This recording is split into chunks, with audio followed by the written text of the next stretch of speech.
श्रीमद्भागवत महापुराण द्वितीय स्कंध द्वितीय अध्याय। भगवान के स्थूल और सूक्ष्म रूपों की धारणा तथा क्रम मुक्ति और सद्यो मुक्ति का वर्णन। श्लोक क्रमांक 24 के पश्चात। तद विश्वनाभिं त्वतिवर्त्य विष्णुरणीयसा विरजेनात्मनैकः नमस्कृतं ब्रह्मविदामुपैति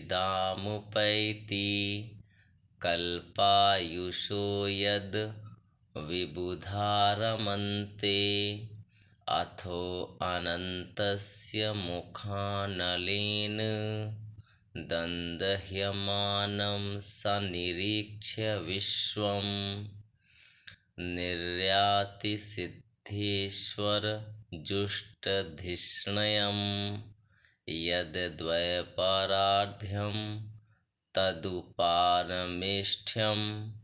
न यत्र शोको न जरा न मृत्युर्नार्तिर्न चोद्वेगरिते कुतश्चित् यच्चित्ततो कृपयानिदं विदां दुरन्तदुःखप्रभवानुदर्शनात् ततो विशेषं प्रतिपद्यनिर्भयस्तेनात्मनापो नलमूर्तिरत्वरन् ज्योतिर्मयो वायुमुपेत्य काले वायवात्मना खं बृहदात्मलिङ्गं घ्राणेन गन्धं रसनेन वैरसं रूपं तु दृष्ट्या श्वसनं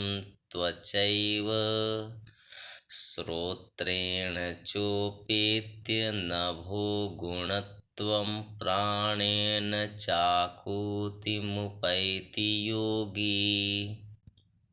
भगवान विष्णु का यह शिशुमार चक्र विश्व ब्रह्मांड के भ्रमण का केंद्र है। उसका अतिक्रमण करके अत्यंत सूक्ष्म एवं निर्मल शरीर से वह अकेला ही महरलोक में जाता है।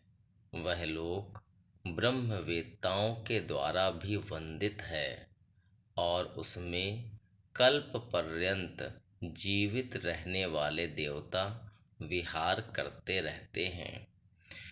फिर जब प्रलय का समय आता है तब नीचे के लोकों को शेष के मुख से निकली हुई आग के द्वारा भस्म होते देख वह ब्रह्मलोक में चला जाता है। जिस ब्रह्मलोक में बड़े बड़े सिद्धेश्वर विमानों पर निवास करते हैं, उस ब्रह्मलोक की आयु ब्रह्मा की आयु के समान ही 2 परार्ध की है। वहाँ न शोक है, न दुख, न बुढ़ापा है, न मृत्यु। फिर वहाँ किसी प्रकार का उद्वेग या भय तो हो ही कैसे सकता है। वहाँ यदि दुख है तो केवल एक बात का, वह यही कि इस परम पद को न जानने वाले लोगों के जन्म मृत्युमय अत्यंत घोर संकटों को देखकर दयावश वहाँ के लोगों के मन में बड़ी व्यथा होती है। सत्यलोक में पहुँचने के पश्चात वह योगी निर्भय होकर अपने सूक्ष्म शरीर को पृथ्वी से मिला देता है और फिर उतावली न करते हुए 7 आवरणों का भेदन करता है।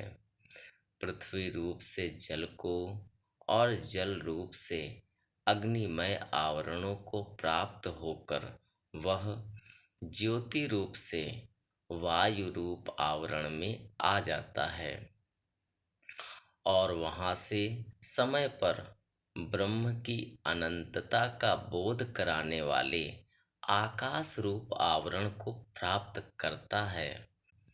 इस प्रकार स्थूल आवरणों को पार करते समय उसकी इंद्रियां भी अपने सूक्ष्म अधिष्ठान में लीन होती जाती हैं।